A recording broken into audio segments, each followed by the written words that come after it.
Madam Mayor, Mr. Vice Chairman, my colleagues on the County Commission, elected officials and dignitaries, to the men and women of God, the clergy, my family, my friends, citizens all. Today, first, thank you all for coming.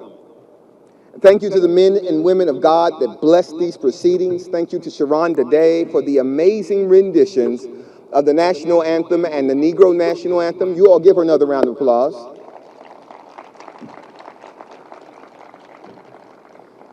And also, give a much louder round of applause for Oliver Gilbert IV, Little Oliver, for doing the Pledge of Allegiance.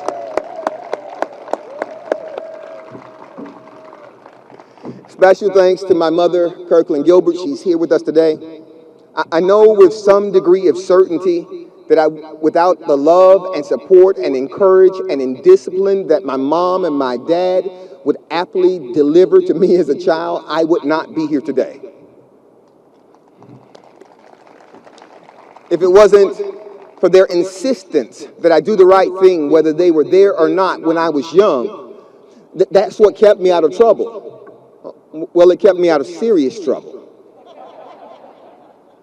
It was their commitment to education that sent me to FAMU, Florida Agricultural and Mechanical University, located on the highest of 7 hills in Tallahassee, Florida.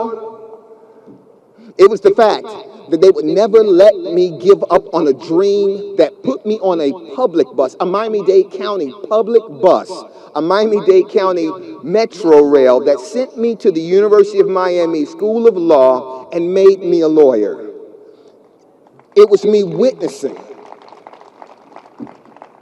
It was me witnessing their service when I was a child that led me to be a legislative aide in the legislature. It took me to Broward County to be a prosecutor. It brought me back to Miami Gardens to be a city councilman and a mayor. It pushed me forward to the county commission to be a commissioner and now the chairperson.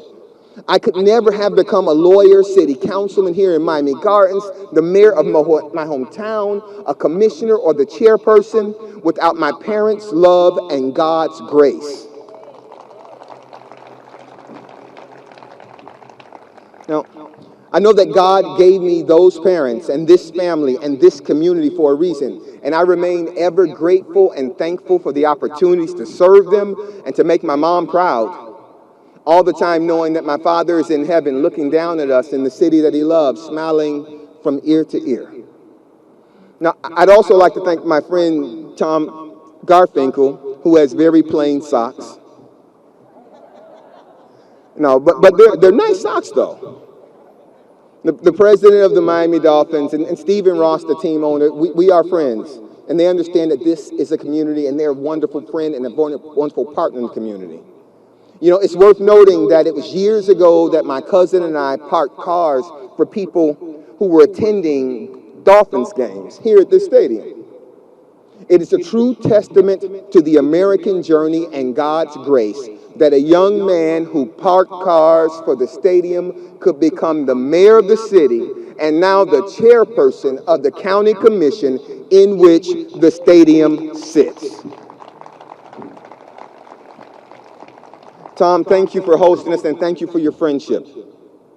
You know, in so many ways, in this ceremony, while it's an installation for me as chairman and Anthony as vice chairman, this is not about us. It's not about Anthony, it's not about me. Today isn't even about the county commission, and it's not about county governance. Today is about us collectively. Today is about our community. Who we were, who we are, and who we must become. We can never forget who we were. We can never forget how we got here. We can never forget names like Julia Tuttle. Tuttle looked out over the Miami River and had a vision of Miami as the gateway for trade to South and Central America. We can never forget Henry Flagler. Flagler built streets, railways, water, and power systems. His investment sparked our first real estate boom in 1896. We can never forget Mary Brickell. It was Brickell's belief in who we were, who we are, and who we would be that would persuade Flagler to build his rail into Miami-Dade County and then to the Keys. This is our history. But these people weren't alone. In equal measure, we can't forget Silas Austin. Silas Austin is the first name on the charter of the city of Miami. He was a Bahamian-born black man. Bahamian knowledge and labor built the first Miami. We can never forget D.A. Dorsey, who may have very well been the first developer of affordable housing here in Miami-Dade County. We can't forget Mitchell Wolfson, an entrepreneur who was the first Jewish mayor of Miami Beach and founded South Florida's first TV station, WTBJ. We can't forget Adderley Range, the first African-American to serve on the Miami City Commission and the first woman to be named to the head of a state agency. We can never forget Jorge Mas Canosa, the founder of the Cuban American National Foundation. By force of will, he influenced national policy and built a business that endures to this day. We can't forget Felipe Valls Sr., the founder of Versailles and creator of La Ventanita, a mainstay of Miami culture. He was described as the most important restaurateur in Miami's history. We can't forget Carrie Meek and her selfless and tireless advocacy. We can't forget Elena Ross Lathan and the paths that she blazed for each of us, regardless of gender, heritage, or orientation. We can't forget Father Gerard Jean Jost, who was our priest in the church and our conscience in the community. These are the shoulders on which we stand. They are the rock upon which we were forged. That is who we were. Who we are. Who we are is a little girl who was born to two farmers in a small town in Haiti. Her family would take people in and protect them from persecution and give them food. She has spent her life. She spent her life standing up, giving voice, protecting the persecuted. We're a young father who went away to FAMU. He came back from college, back to his home in Liberty City to build his family, to build his home, and to rebuild his community. We're a young man whose parents arrived in America with $100 in their pockets, a baby in their arms, work in their heart. He stands for them, and he'll stand for you. We're the high school sweethearts that built a family and a family on a business on faith and an unwavering belief in the possibilities of the American dream. We're the son of South Dade who embodies the spirit of overcoming challenges. We are a father of three daughters that birthed a city and now steps forward to raise up a county. We are an engineer from New Mexico with a global view because she has built systems all over the world. We are the son of Cuban exiles. We are the mommy of the bravest little girl in the world. We are the lawyer, mom, radio personality that will build a place worthy of her neurodivergent children and a place worthy of us all. We are the spirit of Tikkun Olam. We believe that we can heal the world. And we are not alone.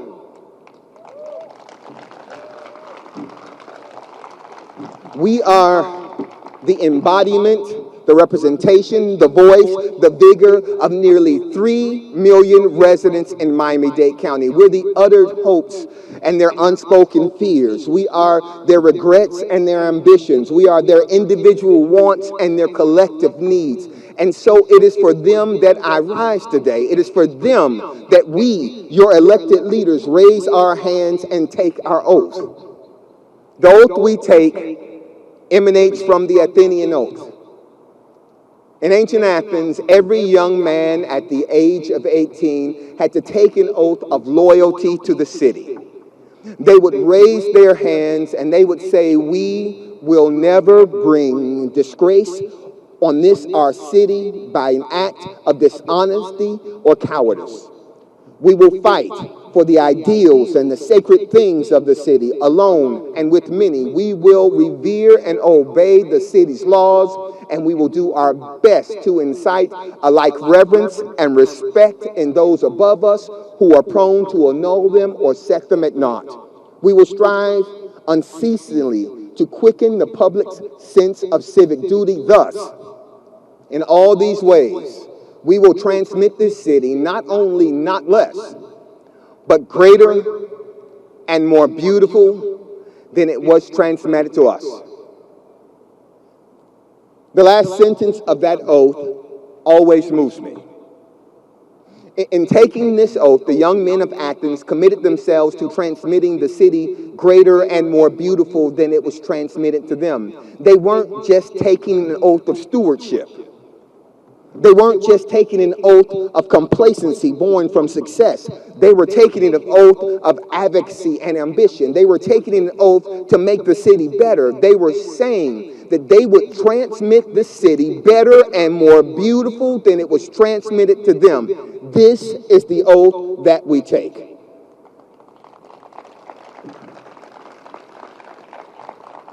We take an oath to make the county that we inherited better. That means, yes, we're taking an oath to reimagine a downtown that actually looks and operates like a downtown after 5:30 and on the weekends. We can do that together. That means, yes, we are taking an oath to find ways to convert septic tanks to sewer services now, because we know that the environment requires it and our good leadership and good advocacy demands it. That means we're taking an oath to make good on a 30-year promise to expand the rapid transit line up 27th Avenue to Broward County.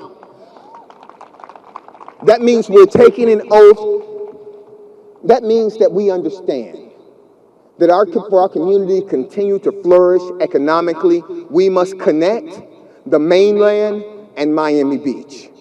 We know that if Henry Flagler could connect a train from Jacksonville to the Florida Keys, then we can build a metro rail up 27th Avenue, Broward County, and we can build a bay link between Miami Beach and the mainland. We know that we can do these things if we work together. Look, that means that they were taking an oath to put in place housing policies that allowed for increased supply of housing, which over time can help reduce the cost of housing. If D.A. Dorsey could develop affordable housing 100 years ago, then we should be able to make housing more affordable today. If Julia Tuttle could envision Miami as a gateway to the Americas, then we should be able to equip our airport and seaport in ways that continue our dominance and solidify Miami-Dade County as the most significant connection for goods in this hemisphere. We were not elected to be stewards of a status quo. We were meant to be greater. We were elected, we took oaths to be architects and engineers and contractors and purveyors of the Miami-Dade that is to be. This is Miami-Dade County, and we truly are magical. But the magic in the city is us. It's all of us. We took an oath to make this county better. We took an oath to make this county more beautiful. Now, I don't stand before you naive. I know that this can't be done overnight, but that's no reason not to start. I know that it's not easy. It's never going to be easy. Big things very rarely are. But it wasn't easy for Henry Flagler either. It wasn't easy for D.A. Dorsey. It wasn't easy for Carrie Meek. It wasn't easy for Jorge Mascanosa. It wasn't easy for Mary Brickell. If it were easy, someone else would have done it. So lay waste to the pretense of ease right now. Our forefathers and foremothers built this community by doing things that were thought to be impossible. And if they could do that, then we can do this. And so we shall. We were called for a time such as this. The only questions that remain are, can we imagine something different, something better? And can we believe? Can we imagine a Miami-Dade County that is resilient, a place where people can afford to live, a place that has world-class transportation, a place that's welcoming to visitors near and far, a place that is the gateway to and from the Americas, a place that nurtures the American dream and allows it to grow and flourish, a place that defines for the world what a truly successful, diverse community of the future looks like, a place that provides opportunity for all. And then Do you believe that we can accomplish these things if we work together? I assure you, I can imagine these things, and I believe. This is the conversation that we start right now. How we become, how we build the next Miami-Dade County. Now for some remarks in Spanish. Mi nombre es Oliver Gilbert. Soy hijo de pastor, bautista y una maestra adventista del séptimo día. Soy papá de un hijo increíble. Soy un hermano, soy un amigo, soy un joven normal de Miami Gardens y soy el presidente de la Comisión del Condado de Miami-Dade.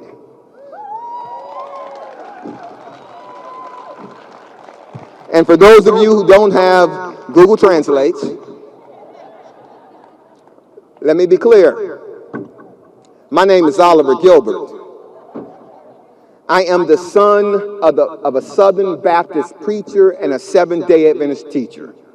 I'm the father to an amazing son. I am a brother. I am a friend. I am a regular kid from the city of Miami Gardens, and I am the chairperson for the Miami-Dade County Commission. God bless this country. God bless this community. God bless this county. Thank you all very much.